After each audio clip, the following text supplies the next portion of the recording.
We've got breaking news in South County right now. Let's go to our Nissan Rogue runner, Jamar Black, to find out about this shooting there. Good morning to you, Jamar. What's going on? Yes, you guys, as I told you, I was coming up 55, and I was close to the scene. So I was only about 5 minutes out when this happened. There's a heavy police presence right now. As I was coming down, Sergeant told me that there was a disturbance call at this home on Arnold, and when the officers arrived, they shot the guy, shot the officer, and the officer shot him back. So there's one medic that just took off from the scene, and now there's another Melville medic pulling up right now.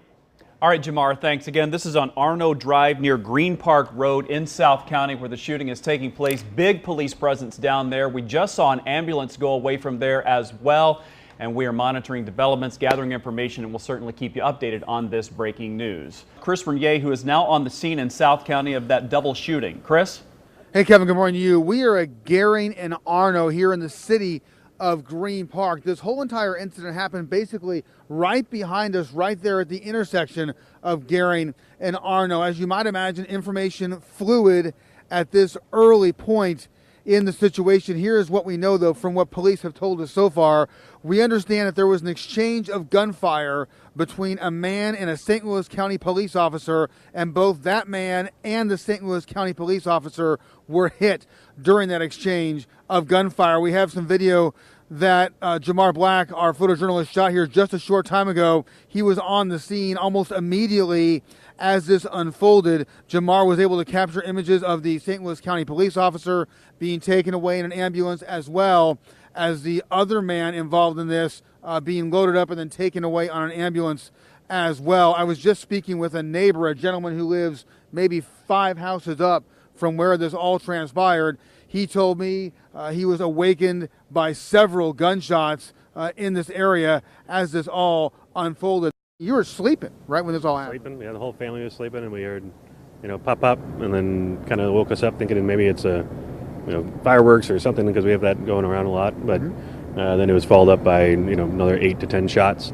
and so I could tell it's probably exchanged gunfire. We're going to toss things up to John Brubaker, our pilot, who can give us more of the lay of the land there. Good morning, John. Good morning, Kevin. Yeah, we're in South County, not too far away from 55 and Lindbergh, just northwest of that area. This is a cul-de-sac type neighborhood where both entrances are shut down at this point. Still a large police presence. We've counted up to 16 police cars in the area, and there could be more due to the darkness right now. But several areas of police tape are strung, and investigators on scene. And as I said, a very large police presence as they continue to investigate this shooting. And that is a live look from the Bommarito Automotive Skyfox. First on Fox 2 News at 11 a.m., a St. Louis County police officer has died in the line of duty. Fox 2's Kelly Hoskins begins our live team coverage from St. Louis County Police Headquarters in Clayton, where a press conference just wrapped up. It's been a very sad day here in St. Louis County. As you can see, the flags have been lowered at half staff. The chief says it's been a somber day for all of its officers and the St. Louis community. And he says the shooting, as we mentioned, had the characteristics of an ambush. Ladies and gentlemen, it is with profound sadness that we have to announce that we have lost an officer in the line of duty. The chief says Snyder served 4 years on the force and leaves behind a small child and a wife. We're told the suspect opened fire on the officer as soon as he arrived. They work in an incredibly difficult environment on an ideal day. As the sun came up and people got a clearer picture of what had happened, the shock of it all really started to set in. That shock turned to sadness when people here learned that Officer Snyder had died. We spoke with several neighbors who told us this is normally a quiet neighborhood. They can't believe what happened here this morning. I think it's a tragedy. We're not used to any kind of violence like this in South County, specifically in Green Park and right here on this street. I'm still a little bit in shock about what's happened this morning. I can't believe it happened here. You see on the news, somebody's been shot, in the city, or even it happens in the county as well. But it's really, it happened down the street. At least one home sustained damage from bullets fired during that deadly gun battle. We noticed a couple of bullet holes in one home. Officer Snyder was a 4-year veteran of the St. Louis County Police Department. He leaves behind a wife and a 2-year-old son. We're learning more about his life as we continue our live team coverage now with Fox 2's Paul Shankman, who has more on who this officer was. Paul? Yeah, Amanda, he was a pretty special guy. Officer Snyder was certainly well known to the folks here at the Riverbend Family Ministries in Wood River. He had been a board member here for several years and then a volunteer after that, helping provide a safe haven for children who came from families in crisis. Snyder grew up in the Alton area. He went to Lewis and Clark College, where his dad was a trustee and a dean, after graduating in 2001 from Alton High School, where he played soccer and football. Snyder also attended Rankin Technical College in St. Louis, where he studied architecture. After graduation, he worked as a graphic artist and began volunteering at Riverbend until he decided to become a police officer in 2012. Today, friends both at Riverbend and Rankin are remembering Snyder as a talented artist and an exemplary man. He had a knack for design. Whenever he would see any of his classmates struggling, he would step right in. It's sad today that he gave the ultimate, but he did it in a way he loved and wanted to serve, by answering a call of someone in distress. Snyder's brother-in-law is also a police officer in St. Louis County, and his late father-in-law was a police officer in Granite City. Officer Snyder's wife, Elizabeth, works as a zookeeper in the Children's Zoo, and Mandy, as you mentioned, the couple had a son of their own, 2 years old. Back to you. Paul, thank you. And we're also learning more about that 18-year-old suspect who was shot by Snyder's partner. Fox 2's Andy Banker continues our live team coverage with what we're learning tonight about the charges against that suspect. Andy? Hey, Mandy, prosecutor Bob McCullough has identified him as Trenton Forrester of Afton. Here's a mugshot of him from an earlier unrelated arrest. Tonight, he's just been charged with first-degree murder and armed criminal action. McCullough says more charges are likely. His bond is set at $1 million. McCullough says his condition has stabilized at a hospital. He is expected to survive after a police officer shot him 4 to 5 times. There are plenty of officers out on the street right now running down all of these things to find out what connection, where the gun came from, how he got the gun, was there ammunition purchased recently, when did he get it? Are there issues he had with the police other than what we know about right now? That earlier arrest I mentioned was for marijuana possession. He was charged for that in the spring. He was out on bail for that offense at the time of the shooting, McCullough says, but there's nothing about that case to indicate that he had it out for police. Live in Clayton, Andy Banker, Fox 2 News.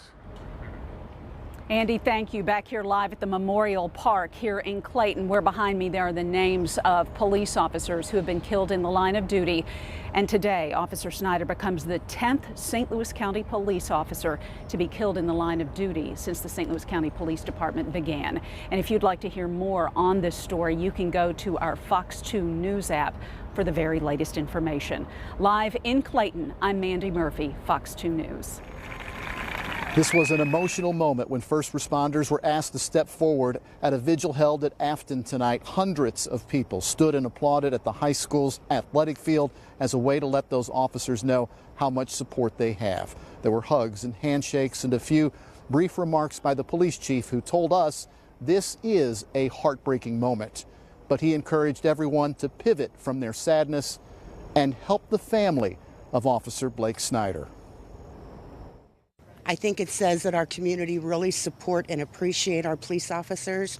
We're willing to help them in any way that we can. And in situations like this, when especially a young police officer with a 2-year-old little boy loses his life senselessly, it shows that we are here for them.